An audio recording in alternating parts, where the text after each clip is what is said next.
তাকে এখনো নিবিড়ভাবে পর্যবেক্ষণের মধ্যে আছে এবং তার পরিবার তাকে উন্নত চিকিৎসার জন্য হয়তোবা বিভিন্ন জায়গায় নেওয়ার জন্য চেষ্টা করছে, তবে সেটা তার পরিবারের সিদ্ধান্তটাই চূড়ান্ত বলে আমরা মনে করি। এবং এখানে যে মেডিকেল বোর্ড সিদ্ধান্ত দিয়েছে যে তাদের শারীরিক অবস্থা অপরিবর্তিত রয়েছে এবং সেটা আশঙ্কাজনক। গত দুদিন যেরকম ছিল ঠিক ওই রকম ভাবে আছে। তার জিসিএস যে এটা মেডিকেল বোর্ড সিদ্ধান্ত দেবে, তার পরিবার যদি এগ্রি করে দেন মেডিকেল বোর্ড ওই ব্যাপারটাই তখন আলোকপাত করবে আর কি। আমরা যদি সিঙ্গাপুর এবং থাইল্যান্ডের হসপিটালের সঙ্গে যোগাযোগ করা হচ্ছে, তারা কি বলেছে?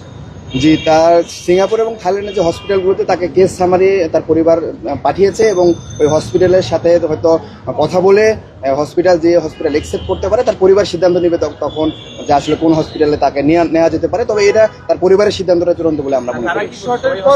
ওই হসপিটালে এখনো ওইভাবে রেসপন্স করে নাই, কেস সামারি অ্যানালাইসিস ওরা হয়তো করছে, তার পরিবার অফিসিয়ালি তাকে বাইরে নেওয়ার ব্যাপারে সিদ্ধান্ত দিবে। আমরা তার পরিবারের কথার জন্য আমরা অপেক্ষা।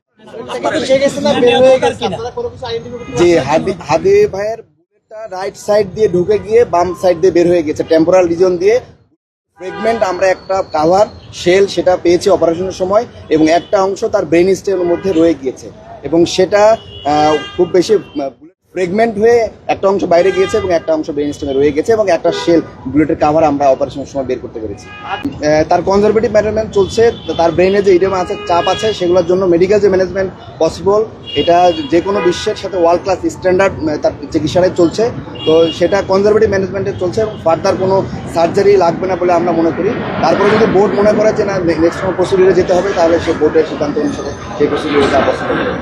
সিএস তার এখনও 3 E1 BT M1 আমরা মেডিকেলের ভাষায় বলি। তো জিসিএস যেরকম অপারেশনের আগে ছিল, অপারেশনের সময় যেরকম ছিল, ঠিক এখনো ওই পর্যায়ে আছে। মাথায় যে ফ্রেগমেন্ট হয়ে ভাগ হয়ে একটা অংশ বের হয়ে চলে গিয়েছে আর অল্প ছোট একটা অংশ ব্রেন স্টেমে রয়ে গিয়েছে এবং একটা কাভারিং আমরা অপারেশনের সময় বের করতে পেরেছি। জি, স্প্রিন্টার রয়েছে, জি স্প্রিন, সেটা হয়তো ভিতরে ঢোকার পরে ফ্রেগমেন্ট হয়ে যায়, ফ্রেগমেন্টের একটা ছোট অংশ সেটা ব্রেন স্টেমে রয়ে গিয়েছে।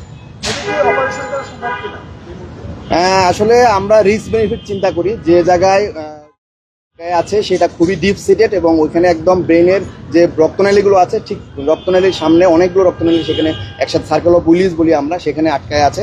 তো আমরা মনে করি যে ব্রেনের যে আমরা অপারেশনটা করেছি মূলত ব্রেনটাকে স্পেস দেওয়ার জন্য অপারেশনটা করেছি। মাথার হাড্ডির যে খুলিটা বাম পাশ, এই বাম পাশের খুলিটা আমরা কেটে ব্রেনকে একটা স্পেস দিয়েছি। এই যে ব্রেনে ইডেমার কারণে সোয়েলিং হচ্ছে, ব্রেন তো একটা শক্ত কাভারিং বোনের মধ্যে ফিক্স থাকে, যদি স্পেস না পায় তখন ব্রেনের বিভিন্ন অন্যান্য অঙ্গগুলোকে চাপ দেয়। ওই স্পেস ক্রিয়েট করার জন্য মতো বাম পাশের হাড্ডিটাকে খুলে দেওয়া হয়েছে, একটা স্পেস ক্রিয়েট হচ্ছে, ব্রেনটা এক্সপান্ড করতে পারছে। আসলে ব্রেনের গিয়ে আসার জন্য মূলত অপারেশন করা হয় না, ব্রেনকে স্পেস দেওয়ার জন্য মূলত অপারেশন করা হয়। মেডিকেলেই আমরা শুনেছিলাম যে তার বেশ কয়েকবার কার্ডিয়াক অ্যারেস্ট হয়েছে, পাশাপাশি ফুসফুসের সমস্যা ছিল, কিডনি সমস্যা ছিল। ব্রেন ছাড়াও বাকি যেসব জটিলতাগুলো আছে সেগুলো কি আসলে নিরাময় করে আবার সুস্থ স্বাভাবিক জীবনের জন্য ফিরতে পারবে কিনা? জি, তার কার্ডিয়াক অ্যারেস্ট যখন আমরা প্রথমে ওসাইকে রিসিভ করি তখন প্রায় 2:20 বা 2:30 মতো বাজে, তখনই সে কার্ডিয়াক অ্যারেস্ট হিসেবে আমাদের এখানে আসে। তখন তাকে 5 সাইকেল সিপিআর দেওয়া হয় এবং সিপিআর দেওয়ার পরে তখন আবার সে কামব্যাক করে এবং তারপর থেকেই সে নরেড্রেনালিন ওষুধের সাপোর্টে সে লাইফ কন্টিনিউ করছে, তার হার্টবিটটা কন্টিনিউ করছে। এখনও নরেড চলছে, তবে প্রথমে শুরুতে যেরকম নরেড বেশি মাত্রায় পাচ্ছিল, এখন সেটা কমিয়ে আসছে এবং অল্প পরিমাণ নরেডে সে রেসপন্স করছে এবং তার পালস এবং বিপি এখন পর্যন্ত স্টেবল আছে।